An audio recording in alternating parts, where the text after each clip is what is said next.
Rizki dari Allah. Caranya saya kerja. Kerja itu cara, rizki itu dari Allah datangnya. Bukankah di zaman sekarang kita sering terpeleset? Ini merupakan cerminan dari rapuhnya akhlak kita kepada Allah Subhanahu wa ta'ala. Karena usaha saya memang, karena saya peras keringat banting tulang, tentu. Tapi sadarkah kita bahwa sepanjang yang bisa kita lakukan cuma berusaha, peras keringat banting tulang, pergi pagi pulang sore. Tapi bisakah kita memastikan hasil usaha kita? Apalagi yang paling dekat, misalnya saja yang sungguh-sungguh di luar jangkauan kemampuan kita, soal rizki, soal jodoh, soal maut. Kitakah yang mengatur? Kitakah yang menentukan? Subhanallah. Manusia sungguh tidak berdaya menghadapi 3 hal paling pokok ini. Rezeki, kita cuma bekerja. Kitakah yang menentukan? Tidak. Kita berusaha saja, rezeki belum pasti dapat. Apalagi kalau kita tidak berusaha.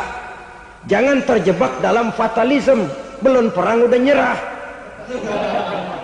Emang dasar rezeki datangnya dari Tuhan, gak usah kerja. Dan ntar juga kalau dia datang. Dari mana datangnya? Kerja saja belum tentu dapat rezeki. Apalagi kalau tidak kerja. Yang jelas usaha perlu kepastian, itu urusan Allah. Ini akhlak kepada Allah Subhanahu wa ta'ala. Jodoh juga begitu. Kita berusaha, kita berupaya, Allah menghendaki lain jadinya. Maut juga begitu. Siapa sih yang pengen ngadepi maut? Siapa sih yang pengen mati? Siapa sih yang pengen ketemu malaikat Israel? Tidak seorang pun kalau ditanya, kecuali mereka yang putus asa ya. Kalau otaknya masih normal, mau mati mesti belakangan dulu udah dikit. Tapi yang satu itu saudara, kalau dia sudah datang, tenaga mana yang bisa menolak? Kalau dia sudah berkunjung, kekuatan mana yang bisa menghindar? Kalau dia sudah ingin bertemu, kemana kita bisa melarikan diri? Manusia sepanjang yang dia lakukan hanya berusaha.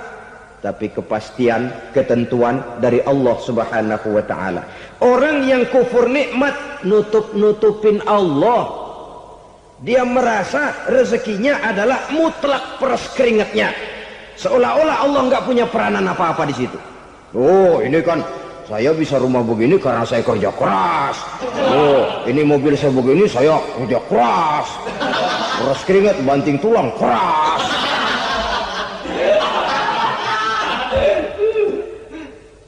Saudara-saudara kaum muslimin rahimahkumullah. Jadi menutup-nutupi Allah.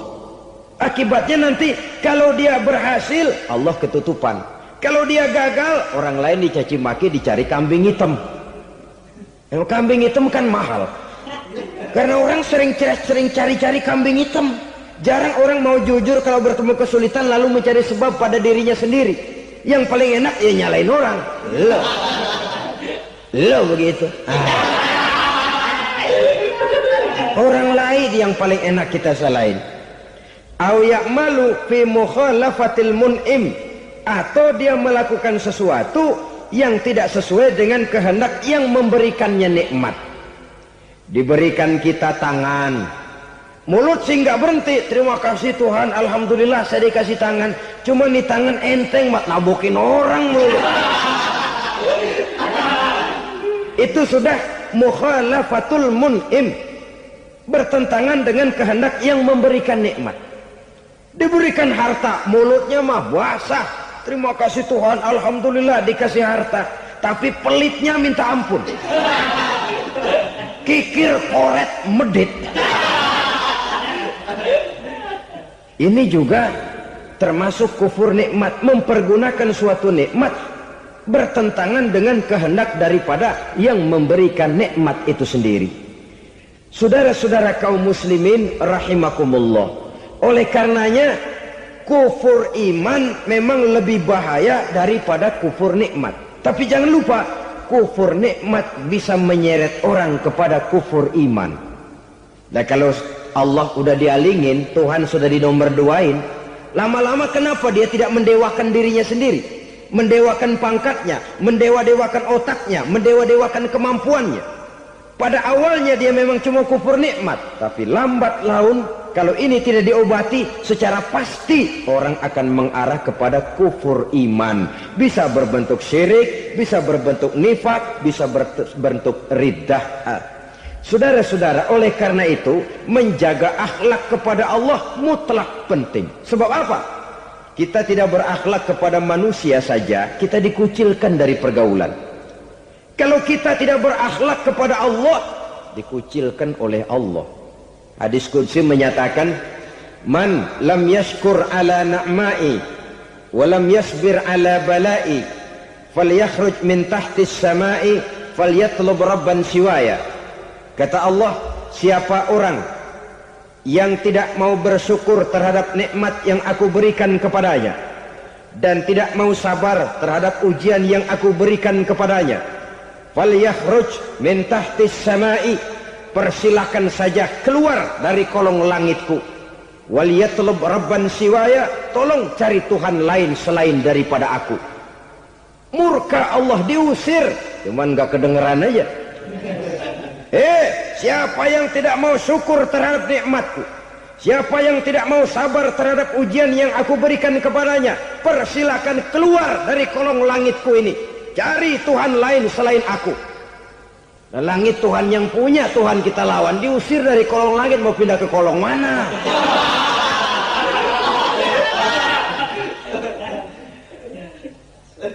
Jadi jangan merasa kufur nikmat kan enteng. Iya, kelihatannya begitu, tidak sebahaya kufur iman.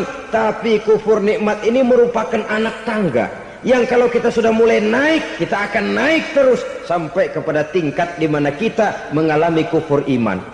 Kalau sudah ke sana, maka akhlak kita kepada Allah terkenalah erosi, terkena polusi, hancur akhlak kepada Allah, dan itulah sumber kesengsaraan abadi. Kalau cuma kita tidak berakhlak kepada manusia, barangkali resikonya cuma kehidupan di dunia ini. Mungkin juga ada kehidupan akhirat. Tapi kalau sudah tidak berakhlak kepada Allah, dunia akhirat kita rugi dan celaka. Maka pada kesempatan ini saya mengajak, marilah jaga baik-baik akhlak kita kepada Allah. Satu kali kita bertauhid, sampai mati kita bertauhid. Satu kali la ilaha illallah, jangan tergelincir lagi kita keluar daripada kalimat itu. Satu kali kita bertuhankan Allah, jangan bertuhan yang lain selain daripada Allah. Jangan sekutukan Allah, jangan samakan Allah dengan sesuatu, jangan mengangkat yang lain sama agungnya dengan Allah. Sebab dengan demikian kita seolah-olah sudah mengotori akhlak kita kepada Allah Subhanahu wa ta'ala. Ini berat, saudara-saudara. Ini tidak ringan. Kadang-kadang saya katakan tadi, masalah ekonomi, kadang-kadang persaingan hidup yang makin tajam, di tengah lapangan kerja yang makin sulit, di tengah orang banyak potong kompas. Kalau berpatokan kepada nilai tauhid, la ilaha illallah, tidak ada Tuhan selain Allah, maka saya tidak akan takut kecuali hanya kepada Allah. Saya tidak akan menggantungkan hidup kecuali hanya kepada Allah. Saya tidak akan minta rezeki kecuali hanya kepada Allah. Kadang-kadang situasi yang nekat membuat kita kehilangan keseimbangan, kehilangan pertimbangan, picik pandangan. Akibatnya kita merusak akhlak kepada Allah Subhanahu wa ta'ala.